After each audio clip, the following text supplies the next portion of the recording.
Qu'est-ce que la vie? Quel est ce mystérieux courant qui nous anime tous?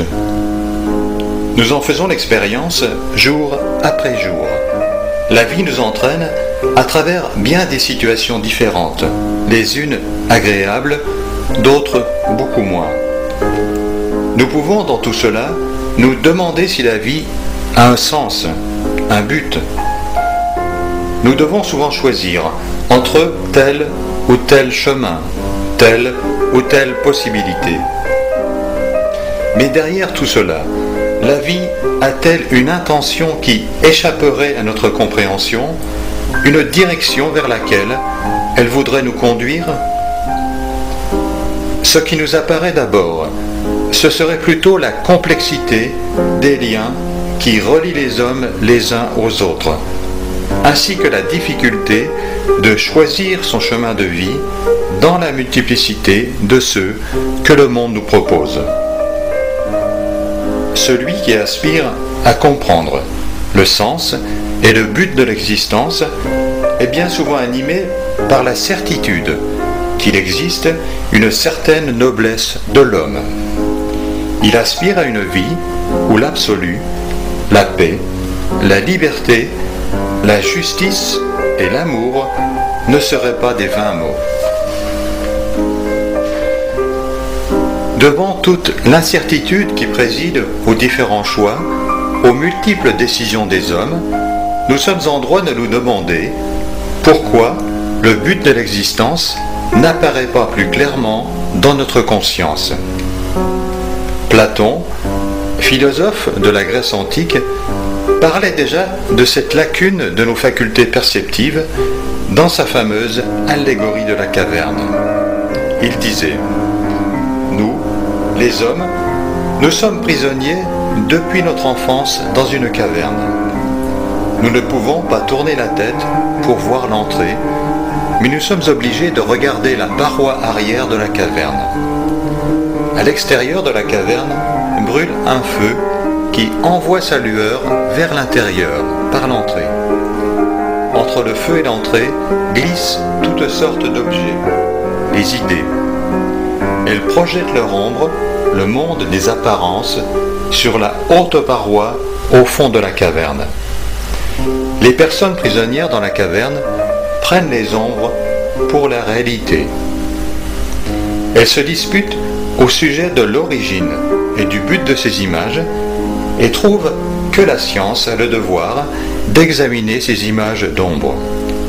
Si l'un d'eux pouvait briser ses chaînes et quitter la caverne, il verrait lui-même les choses dans leur réalité et pas seulement par leur ombre. Cette allégorie montre clairement que les connaissances captées, accumulées par les sens, ne sont pas fiables. Tout sur Terre serait un reflet, une projection de la réalité. Notre vie se passe un peu comme si, habitants d'un palais fabuleux, nous vivions uniquement dans ses sous-sols, ayant oublié jusqu'à l'existence des étages supérieurs. Nous faisons beaucoup d'efforts pour rendre agréable notre souterraine demeure, et quelquefois même pour la conformer à la haute image que nous portons concernant le monde et l'homme.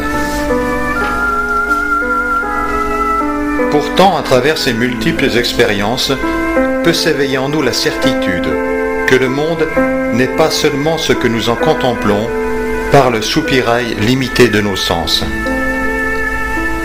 Une certaine attente, un certain silence peut se faire alors dans notre être. Et dans le jardin intérieur de notre âme, nous percevons enfin, comme une douce musique, une vivante lumière qui provient des étages oubliés de notre demeure de vie. C'est comme une invitation à rétablir, à redonner à notre palais, à notre petit monde, la vie telle qu'elle s'épanouissait lors de sa création. Existe-t-il vraiment un état de vie qui rend compte de tout ce que nous sommes? Peut-on s'élever hors de la caverne de ce monde d'apparence pour accéder à la réalité unique? Beaucoup de traditions spirituelles de l'humanité parlent de l'homme comme d'un Dieu tombé qui se souvient des cieux. Les enseignements gnostiques de toutes les époques situent la création de notre univers d'espace et de temps comme la conséquence de la séparation d'avec un ordre parfait.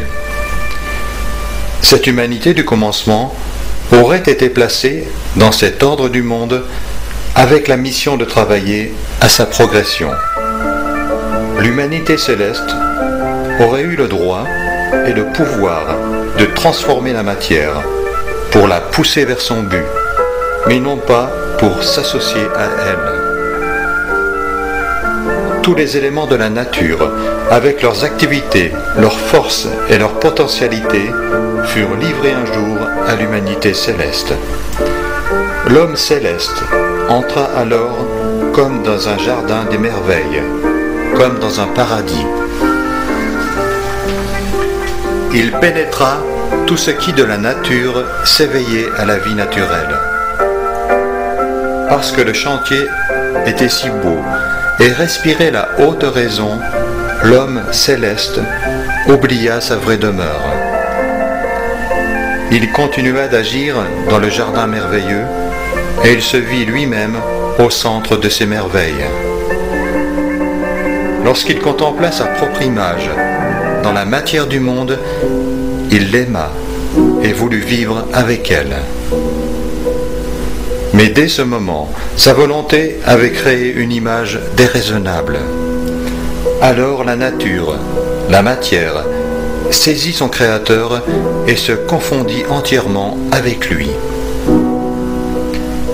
Et l'homme céleste, qui avait accepté le jardin des dieux, ce grand chantier de l'esprit, comme un palais des dieux, y resta emprisonné.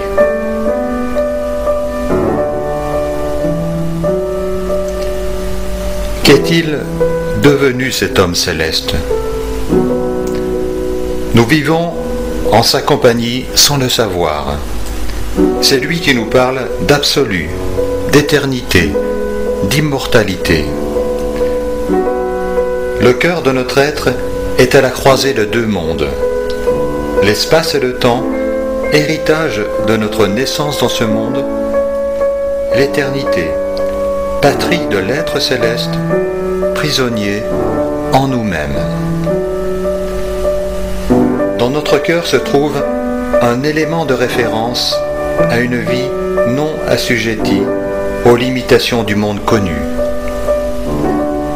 Il est désigné selon la tradition et l'époque comme bouton de rose, lotus aux 1000 pétales, grain de sénévé, atome d'esprit universel. Les enseignements gnostiques en parlent comme de la possibilité de rétablir à travers nous la vie de l'être céleste de l'origine. Si la conscience de cette autre réalité s'éveille en nous, quel sens pouvons-nous donner à notre vie?